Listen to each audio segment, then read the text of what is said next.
So the 2023 NBA offseason is pretty much over. We've completed the draft, we've completed free agency, and maybe there's still some veterans that will end up signing. We pretty much know every team's top free agency signing, and in today's video, we're going to be going through every team's best offseason move. Because to be honest with you, I don't know when Damian Lillard is getting traded. He might not get traded till September. Same thing with James Harden. So yeah, let's run through all 30 teams. I'm going to give my best offseason move for each of them. You can let me know in the comments if you agree with it or if you disagree with it. You can let me know in the comments if you agree or disagree with the move that I chose, and also drop a like if you guys do enjoy these videos. Now let's get into it. So we'll start off with the Philadelphia 76ers, and in my opinion, their best move this offseason was signing Nick Nurse and firing Doc Rivers. This is a massive upgrade at the head coach position, which you kind of need one of the better head coaches in the NBA if you want to do something in the playoffs, and the Sixers with Joel Embiid have yet to make the conference finals. Nick Nurse became a head coach for the first year in 2019, and you know what he did in his rookie year as a head coach? Won the NBA Finals. Then the next year in 2020, the Raptors went 53-19, and oh yeah, Nick Nurse won Coach of the Year. Now they had an injury-riddled 2021 where he only won 27 games,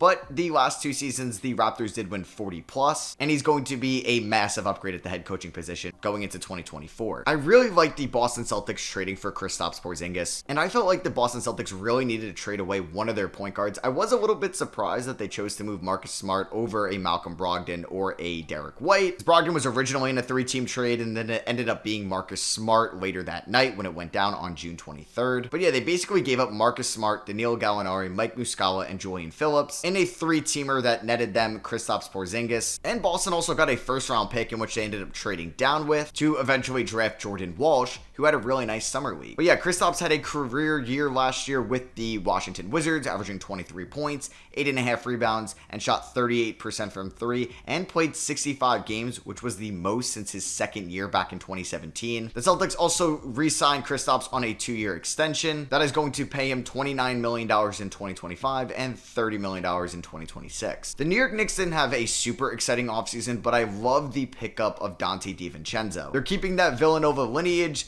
DiVincenzo will be joining his former Wildcat teammates of Jalen Brunson and Josh Hart, a team that they won a national championship on. And DiVincenzo is a do-it-all role player. Last year for the Golden State Warriors, he averaged 9.5 points. He also gave them 4.5 rebounds, 3.5 assists, and shot 39% from 3 in 26 minutes a night. And he looked like a really good role player for the Milwaukee Bucks in his first 3 years of his career. Then he had a major injury, and when those happen, it's going to take a little bit for a player like DiVincenzo to readjust, and he did just that. In Golden State last year, he bet on himself with a player option that he obviously opted out of and got the full mid-level exception with the New York Knicks. That's going to pay him $11 million next year, $11.5 in 2025, $11.9 in 2026, and $12.5 million in 2027 in his age 30 season. I didn't really agree with the Toronto Raptors offseason as a whole. I still feel like they don't really have a total direction for the next 3 years because they're still kind of in that NBA purgatory. They do have some good young talent, but then they also didn't ship off any of their older talent, so I think they're going to be around where they were last year. But I think that their best offseason move was drafting Grady Dick. And I think if you look at the Raptors offseason as a whole, this was the best move they made. Dick will be a really good sharpshooter next to Scotty Barnes, hopefully in that backcourt if they do decide to experiment with Scotty Barnes at the 1. And I think Grady Dick has good 3-and-D upside potential throughout his career. I really like the Nets re-signing Cam Johnson on the contract he got. He was a restricted free agent, and the Nets paid him right away, giving him a 4-year, $94.5 million contract through his age 30 season. And Johnson was one of the best shooters in the league when he joined the Brooklyn Nets with that KD trade back in February. Johnson averaged 16.5 points, 5 rebounds, and 2 assists a night for the Nets in those 25 games, and he shot 37% from 3 on 6 attempts a night. He's going right into his prime, and this is a great contract for both parties. The Milwaukee Bucks had to re-sign Chris Middleton and Brook Lopez, so I'm not going to say that they overpaid for those veterans at all. And my favorite move that they made was signing Malik Beasley on the veteran minimum, worth $2.5 million. I really thought that Beasley was going to be the more notable trade acquisition for the Lakers at last year's deadline. He did not play well at all for the Lakers. He did also struggle last year before getting traded in Utah as well. As a whole last year, he played 81 games and he only shot 39% from the field, 35% from 3, and 76% from the line. Now, he did shoot sub 40% in 2022 and hasn't shot above that mark since 2021, but I do think that this is going to be an upgrade for the Milwaukee Bucks going forward, and he's still only 26 years old. Ausar Thompson was one of my favorite prospects in this year's class, and the Detroit Pistons grabbing him at pick number 5, I just fell in love with. I'm really glad that they ended up taking him, even though he wouldn't be maybe the perfect fit right away due to his lack of shooting and maybe his positional fit next to Cade and Jaden Ivey, but he's going to be a great fit in my opinion. I think he's going to be able to do it all right away for Detroit, and maybe not be elite in any one department right away, but be able to help out the Pistons in every department in an underrated way. He averaged 13.5 points, 10 rebounds, 3.5 assists,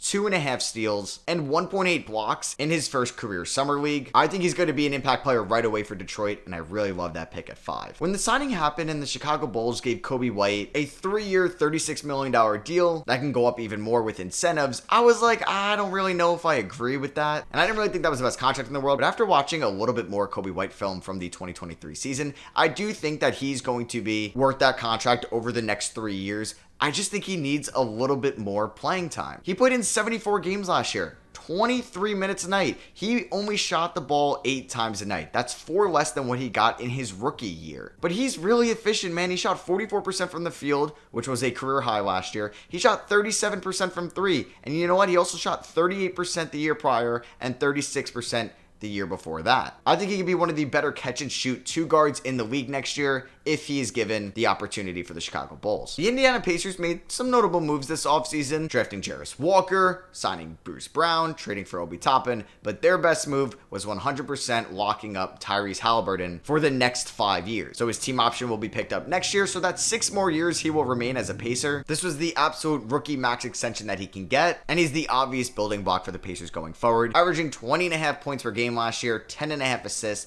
and shooting 40% from 3. He's one of the better young guards in the league, and you can make an argument he's one of the better overall players in the league. The Cavs did make some interesting moves this offseason, but I do think giving the mid-level exception to Max Strus was their best decision. Now, it did happen in a sign and trade, but they gave Max Strus a 4-year, $62 million contract, and you may think that's an overpay, but they're going to be getting his 4 main prime years. He played in 80 regular season games for the Heat last year, and his 3-point percentage did dip a little bit throughout the regular season, but he was really good for the Heat in the first 3 rounds of the playoffs. He did struggle in the finals, but in round 1 against the Bucks, he shot 41% from 3. In round 2 against the Knicks, he averaged 15 points, shooting 48% from the field, and can be an alright defender when they need him to be. He's just going to have to buy into JB Bickerstaff's defensive system next year. I was kind of disappointed with the Charlotte Hornets offseason as a whole, but I am still a fan of their young core going forward, and yes, Brandon Miller I think is going to be a good prospect who they took 2nd overall, but in my opinion, their best move was drafting Nick Smith, 27th overall. I had a top 20 grade on Nick Smith coming out of the draft, and he was a little bit inconsistent throughout the summer league, but he did explode for a 33-point game, shooting 4 for 5 from downtown, and I think he could be a good combo guard for the Hornets next year, and it was 100% worth the risk taking him at 27th overall. I thought that the Hawks got an absolute steal on the DeJounte Murray extension. He still will be guaranteed $17.5 million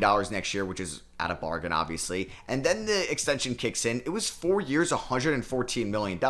There's $6 million in possible incentives. But even if he hits all those incentives, he's going to be making $25 million in 2025, $26 million in 2026, $28 million in 2027, and possibly $30 million in 2028 with a player option in his age 31 season. I know it's a shorter deal, but Fred VanVleet just got $43 million a year, and you can make a really good argument that DeJounte Murray is better than Fred VanVleet right now, and he's still only 26 years old, and I just think that the Hawks got an absolute steal with this contract extension. Now, as of now, the Heat do not have Damian Lillard, so their best move this offseason was drafting Jaime Jaquez. They took Jaquez with the 18th overall pick in the draft, and I really thought at the time that they were going to take Cam Whitmore, but they went with the 22-year-old out of UCLA, but Jaquez is one of the more NBA-ready players coming out of this year's draft class, and the Heat were just in the NBA Finals. Jimmy Butler isn't getting any younger. They're trying to be back in it next year, and Jaquez can help them right away. The Orlando Magic didn't do too much this offseason, but drafting Anthony Black at 6 was their best decision. I thought it was a little bit interesting to draft another point guard or potential point guard with the 6th overall pick when you are investing a lot of your capital into Markelle Fultz, Timberwolves and Jalen Suggs and Cole Anthony. So I do think a trade is still on the horizon with them probably moving Cole Anthony, but Anthony Black looked great in the summer league. It looks like he's going to be a good defender right away, a good facilitator, and is looking like he can be worth the 6th overall pick right away. The Wizards finally did it this offseason. They traded Bradley Beal. Was it 2 years too late? Yes, they got pennies on the dollar for Beal due to his contract and his no trade clause, but I'm just glad they finally went in the direction of moving on from him and entering into a proper rebuild. We talked about the KP trade a little bit earlier, in which they got Tyus Jones in that 3-team trade from Memphis, and they didn't really get much in the original trade with Bradley Beal, but then they were able to flip Chris Paul, who they got from the Suns in that deal, for Jordan Poole, and the Wizards are going to be so much more exciting to watch next season with guys like Corey Kispert, Deni Avdija, their top 10 pick Bilal Coulibaly, newly acquired Jordan Poole, and Tyus Jones,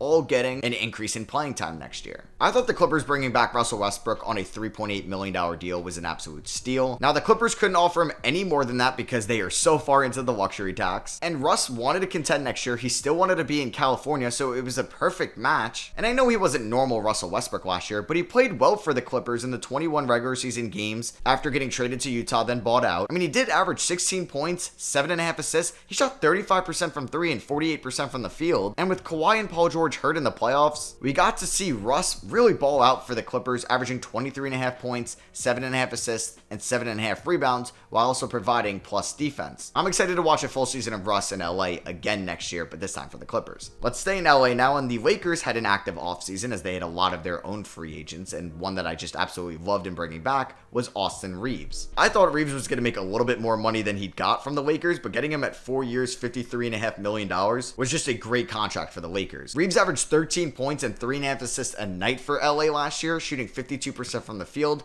39% from 3 and 86% from the line. Elite efficiency. And in the Western Conference Finals against the Nuggets, I know they got swept, but in those 4 games, he played 40 minutes, averaged 21 points, 3.5 rebounds, and 5.5 assists, and shot 55% from the field, 56% from 3, and was perfect from the line. He was the 3rd best player in the conference finals for the LA Lakers. He just turned 25 years old. This was a great re-signing by the Lakers. I do think that trading for Chris Paul is a little bit risky, so this isn't coming in as their best move this offseason.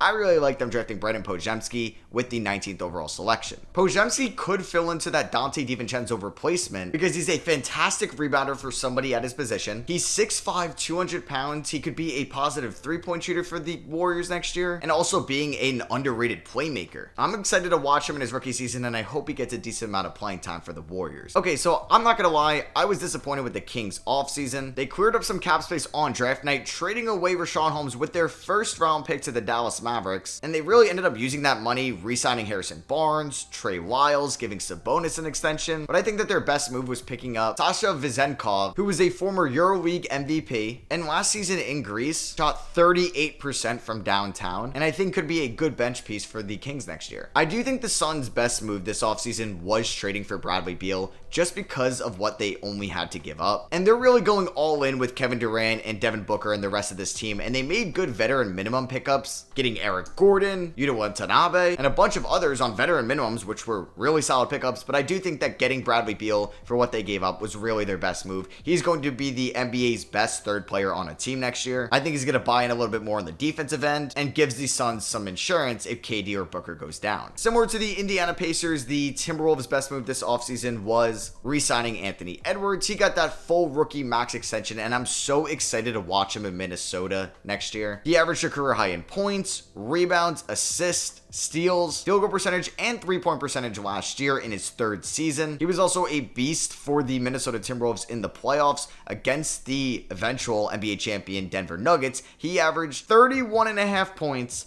5 rebounds, and 5 assists. I hope we get to see a little bit of Anthony Edwards at the point guard spot next year because I think he's a underrated playmaker and could average north of 5 assists in year 4. I really like the Julian Strawther pick for the Denver Nuggets at the end of the 1st round. He's going to have a similar role to what Christian Brown did in his rookie year for the Nuggets last year, and he's someone who's NBA ready coming out of Gonzaga. He's going to be 21 years old and will be able to pass, defend, find his open spots in the half court, and be a good role player for the Nuggets, who are trying to win a championship next season. The Thunder didn't do too much this offseason because they're continuing to build through their young core, but I really like the draft night addition of Cason Wallace, the point guard out of Kentucky. Wallace was known for his defense coming out of Kentucky, and he's going to be an immediate impact on that side of the ball for OKC next year. They can really run some fun defensive lineups with him out there with Shea, Lou Dort, Jalen Williams, and Chet Holmgren. Obviously, he's not going to start over Josh Giddey or Shai Gilgeous-Alexander, but he could be a nice backup guard for the OKC Thunder in 2024. I know Portland hasn't traded Damian Lillard yet, but it's going to happen, so their best move was deciding, hey, let's enter into a rebuild,